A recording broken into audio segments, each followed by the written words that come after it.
Hey guys, how's it going? DUJ2 here, and welcome back to Fortnite Save the World, and welcome to part 2, or the next episode, of my series of videos talking about the Save the World design chap and the meta ship. If you guys haven't watched the first video, you can go check it out. I'll make it pop up there in the corner. A little eye will pop up. You guys can go watch that, and you can see kind of where I first initially went through this and where I left off, saying that in this next video we were going to talk about jail builds and weapon changes. And first off, let me say thank you to all of you who did leave in that other video a lot of suggestions and a lot of feedback of weapons that you have noticed have changed without being formally presented to us as a change. Now in this video, like I said, and we're jumping straight into it, I want to talk about the jail builds and the changes to weapons, like I said, why they're happening, why I think those changes are happening. I'm going to talk also a little bit why I think we're not being told about it, and we're going to continue talking about the trap tunnels. Trap tunnels, and how I personally feel like they were never supposed to be not that they were never supposed to be a part of the game, but they were never intended by the developers as being a main source of gameplay. And in the next video, which I have like 2 or 3 more that I'd like to make, I want to talk more extensively about the actual trap builds and trap tunnels and all that I think was the original intention of the game. I also want to do a video soon talking about the jail builds, because I kind of have a feeling that jail builds might be here to stay. And I'm going to explain why, but I do want to show you guys how you can do jail builds on pretty much anything in the game, and that'll be in a future video, as well as I want to do a video continuing talking about the meta shift and where I think the game is going, what I think what I think this game is going to look like after they've completed the meta shift, and more importantly, why I think that's happening. So let's jump into it, guys. Let's talk about this. Thank you very much for watching. Thank you very much for being here. Thank you very much for using my creator code, #epic partner. You guys are wonderful. I really appreciate you. So to summarize a little bit about what we talked about last time. Last time when we talked about the meta shift, we talked about the changes to gas traps and floor launches, the propane tanks, and kind of how you can get around it. I don't know if you guys have tried it, but I came up with this thing that I'm calling the metal detector, which is pretty much just like it's a doorway in which you're gonna have a on the sides, you're going to have, what are they called again? Sound walls. You're gonna have sound walls. You're gonna have either you can have a tar pit trap or a freeze trap on the bottom, and you can have on top or you can even, no, I prefer those actually. Or you can actually have like spike floors on the bottom. You can have on top a gas trap. On the sides, you can have what's it called? The light walls. It's different. Actually, I just realized I haven't actually shown the video about it. I'll have to show a video about it soon. And you can just set these up in different places so that as husks go through them, propaners, they lose their propane. Bees, their bees are taken out. It just kind of like disorients enemies and kind of funnels them towards you so you can more easily take them out. And it's kind of fun actually to do that. And we also kind of talked a little bit about smashers and the fact that these changes to the smashers. Now the main reason why I haven't done this video yet is because when we heard about this, when we heard about the meta shift changes back in I can't believe it was at the end of, that's kind of crazy actually. That's kind of crazy that was at the end of season 19, or sorry, at the end of December.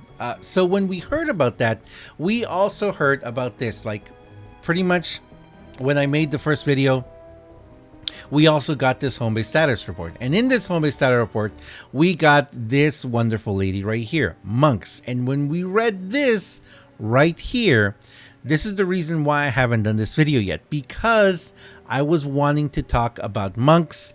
Now, if you guys have watched the last couple videos that I've released, I've talked more in depth about monks, and unfortunately, she is not doing what I was hoping she would do. Yes, she knocks down enemies. She knocks down and stuns enemies with her banana peels, but unfortunately, she does not slow down rampaging husks. And the reason why I was waiting to talk about this video is because I was kind of wondering if she was going to be the first iteration of a type of hero that was going to make jail builds not necessary, but she wasn't. So currently there is no perk that will effectively stop, or I guess there's no commander perk or support perk that is going to effectively stop a rampaging husks. Now, yes, I know that we do have multiple ones. We have ones where, you know, we have the team perks that can help,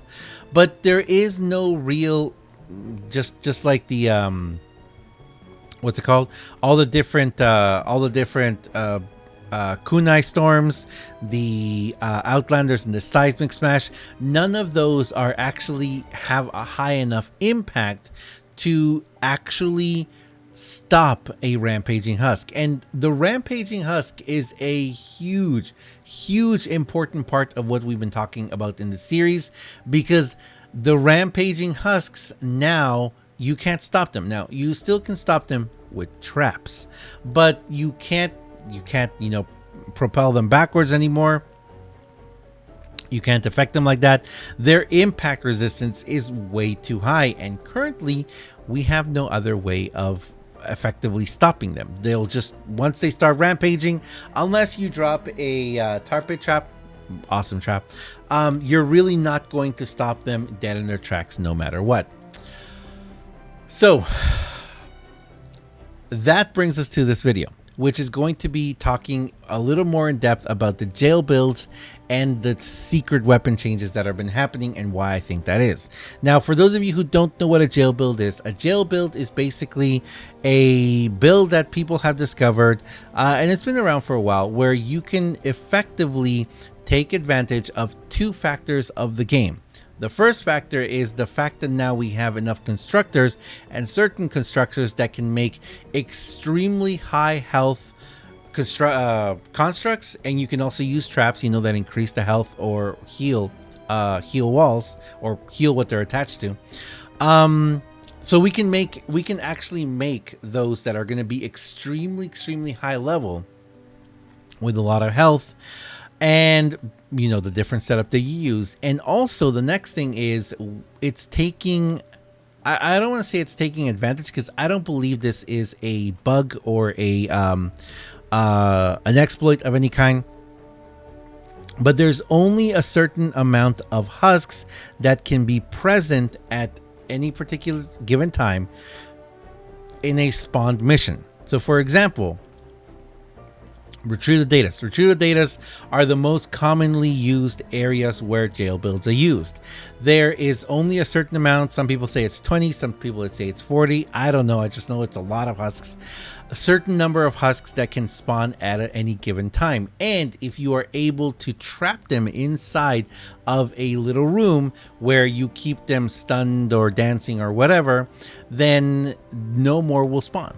And if no more husks will spawn, then you don't have to try to defeat all these husks from taking down your construction. That's what a jail build is. And of course, if you guys want to see a jail build in action, you can go ahead and join the Discord. There's going to be a link down below in the description. You guys can go there. I have a video. I do like Discord exclusive. Excuse me. I do like Discord exclusive videos where I show you guys like different things. I have one I'm working on right now, which is actually a Lynx build that I came up with, which is really interesting and kind of fun. And I'm going to be posting it just on Discord, so it's going to be like a Discord exclusive. And also other things that I'm going to be posting as Discord exclusives. Sorry. But if you want to see a jail build, you can do that. Or you know what? You can just check on YouTube. There's a lot of people who have done jail builds. If you've ever come to one of my streams, you know that we have figured out ways of doing jail builds pretty much on everything. Everything can do a jail build, which will take advantage of this, multiple healing or advanced healing of the construction by constructors, or by the build by constructors, and then take advantage of this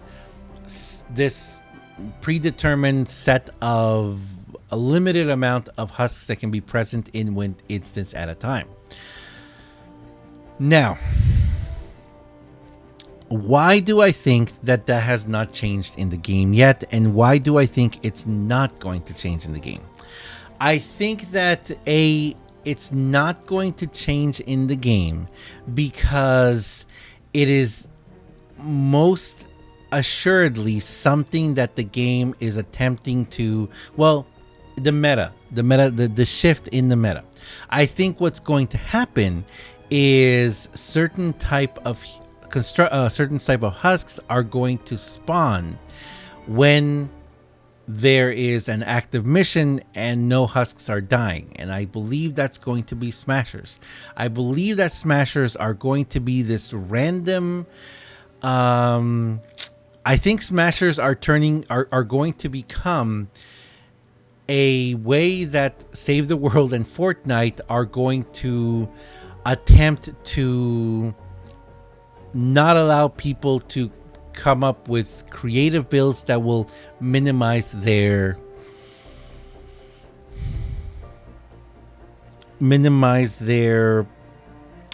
interaction with the game. Now, for those of you who don't know, there is a Swamp Knight build right now, which is pretty much an immortal Swamp Knight build.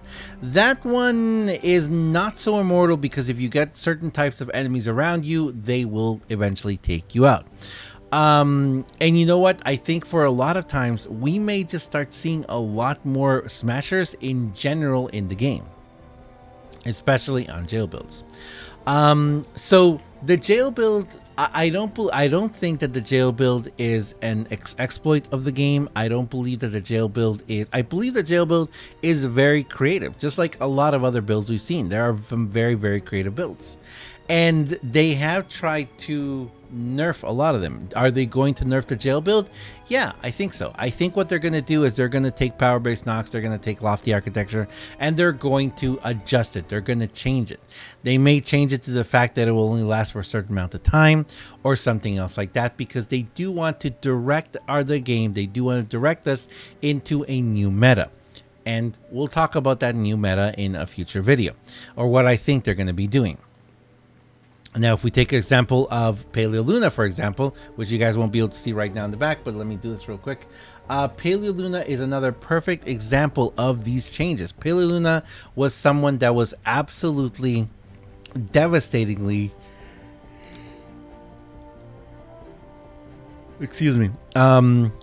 she was kind of broken. She was kind of broken because she was ridiculously OP. And then someone else came along who, well, if they hadn't changed Paleo Luna, this would have just overly destroyed this game. And that is Arlene Iza with Monster Smash. Monster Smash makes it so that Paleo Luna now can never die. I just noticed those things in her back. Wow, that's an awesome backpack bling. It's amazing. It's absolutely amazing. Combining Monster Smash with Paleo Luna now, it makes it absolutely horribly indestructible. Now we don't do as much damage as we used to. For those of you who remember, Saurian Claws used to do 16.3, I think 16.2 damage. That extra 7% damage was devastating when you had Blast from the Past and you ramped up your health to about 1 million or 700,000 above. It made a big difference. But now that they've changed this, it's not that Paleo Luna is not... I don't want to say it's not that she's not OP anymore, because she still is.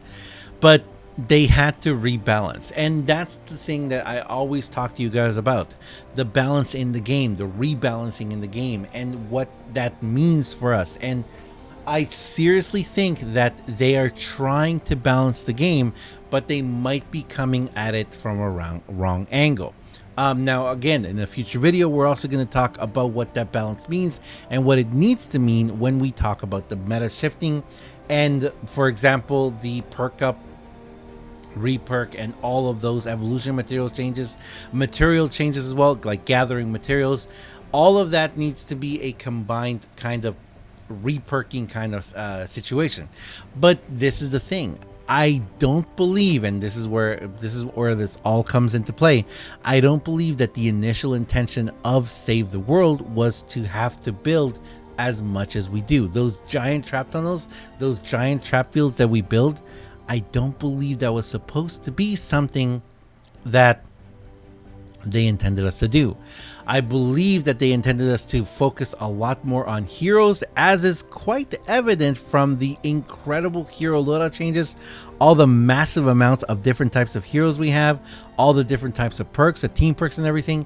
I feel like the direction that they've wanted to take the game for a while is away from the trap tunnel and more from the fort defense kind of concept. And that's what it is. Defending a fort is not building a bunch of trap tunnels around it or leading up to it, but having a minimum amount of traps as a last resort in case husks get past you. You are supposed to be the first line of defense. So that's why I think that what they're doing, that's why I think they're doing what they're doing. They're trying to move the game into that direction. Now, the last thing I want to mention really quickly is the very frustrating changes that we have been experiencing. Now, we know that, for example, we know that a lot of weapons have been, for lack of a better word, nerfed. They have been reduced. We know that the Pulsar 9000 has received at least a 30% decrease in output in damage. The deatomizer as well. All of the mythic weapons. So many weapons that people are like, hey, you know what? I remember this weapon doing a lot more damage, and it just doesn't have anymore. The Zap did too. I can't believe it. But my precious, beautiful Zap also received a slight change. I've been trying to figure out exactly what that is because I've been going back and forth. I have been going back into previous videos, and I do know that the Zap did receive a definite reduction in just basic damage. But this is the problem, guys. The problem is, and this is where I'm going to end this video, because it is kind of like it's not that it's a challenge to Epic. It's not that I'm calling them out in any way like that. But I am asking them. I'm asking them to share this information with us.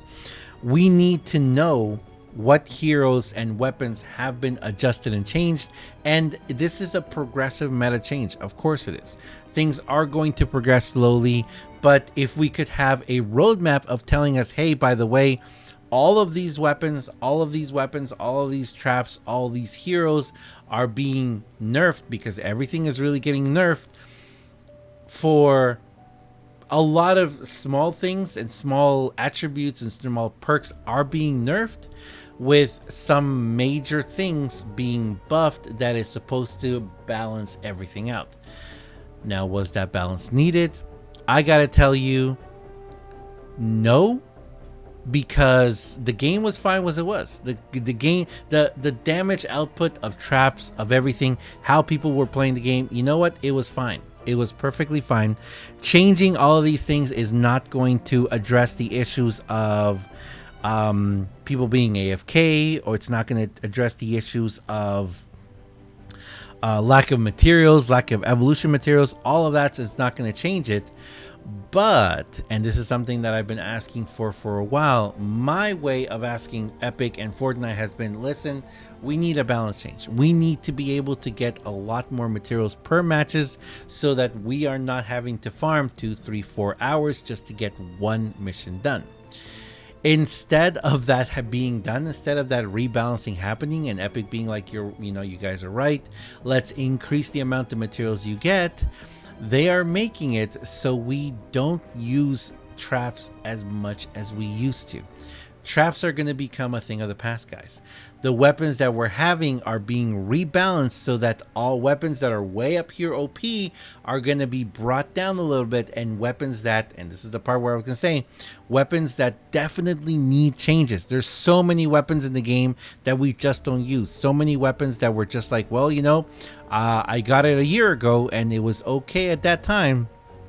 Or I got it 2 years ago and it was, you know, a pretty decent weapon. And then, you know, stuff happened and other weapons came into play that just completely make these ineffective.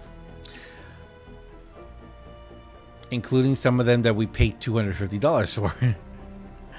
I believe that a lot of these weapons are going to get a change. I believe that a lot of these weapons are going to get a lot more circumstantial need to be used in certain instances. And I also believe that a lot of these weapons are going to be majorly buffed, but not in the way that we're thinking.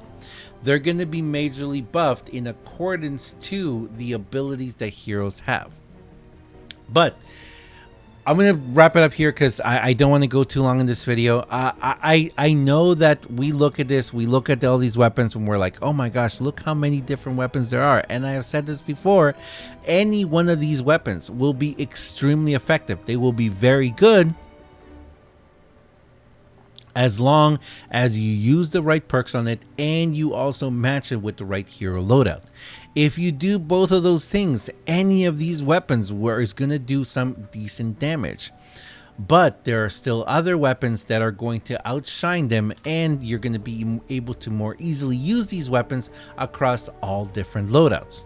For example, one of those is the Pulsar 9000. The Pulsar 9000 is a weapon that you're going to be able to use in pretty much every single loadout with decent damage, sometimes very decent damage, and it's going to help you. The Deciblast, the Deatomizer as well, and the Zap Zap.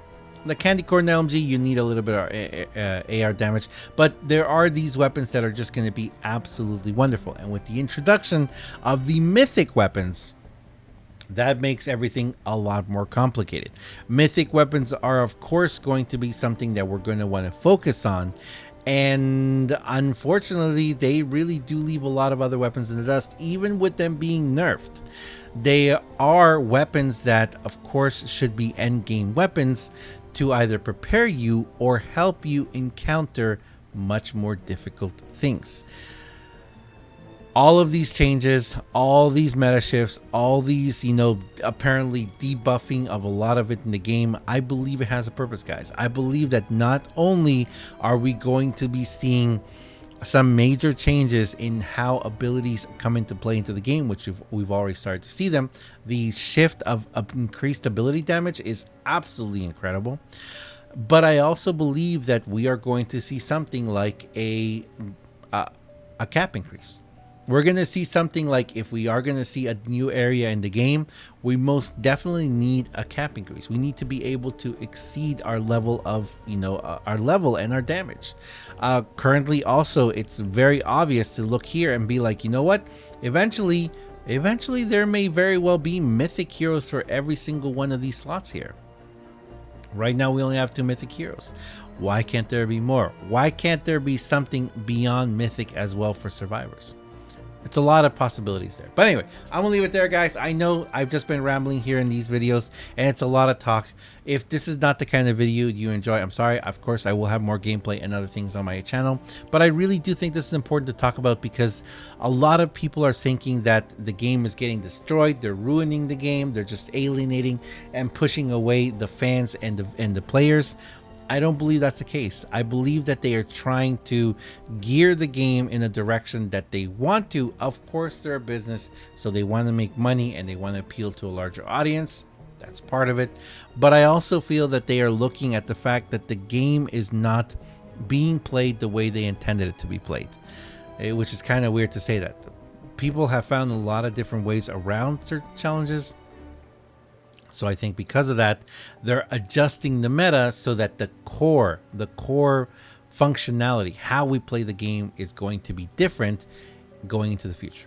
But anyway, Thanks a lot for watching, guys. In the next video, like I said, I do want to go ahead and talk more about the actual what I think the game was supposed to be like. If we go back and we look at it, you're going to be able to see how I feel like Save the World is very much supposed to be a in the moment, build yourself a makeshift fort so you have somewhere to hide and defend yourself from, but you are the main line of defense. I don't believe traps were ever meant to be this overwhelming force that we've made them, and because of that, I think that it makes sense. It makes sense why we take so long to gear some traps up to do a single mission of some sorts, and why there are certain ways that you can make it so that with minimal traps and focusing on your hero build and on certain weapons, you're going to be able to accomplish anything in this game.